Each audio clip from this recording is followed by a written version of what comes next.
معلومة اليوم أيها الأصدقاء هي كيف نطلب من برمجة الإكسل أن تذهب وتفتح لنا صفحة يوتيوب. هذه الأسطر البسيطة التي نراها هنا تعطي مهلة ثانيتين لكي يتم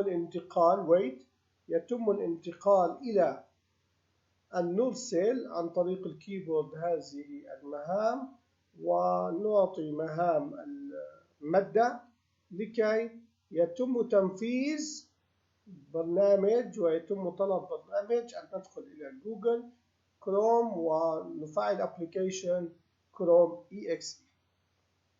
عندما نطلب هذا الطلب تفتح واجهة جديدة لليوتيوب.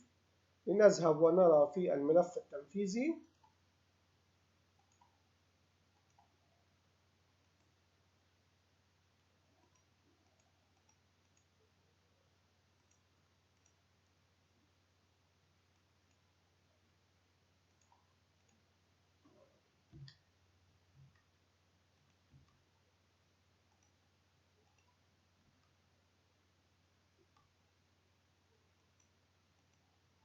لاحظ تم تفعيل الصفحة والآن تم إرسال طلب أننا نريد اليوتيوب.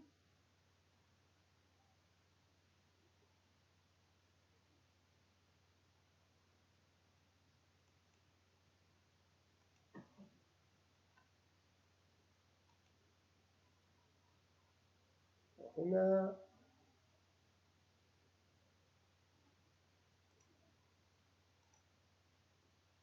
حصلنا على ما هو مطلوب. شكرا لمتابعتكم. الأسطر البرمجية سهلة جدا، أرجو أن تستفيدوا. وتغيير من اليوتيوب إلى الفيسبوك أيضا يوجد إمكانية لذلك.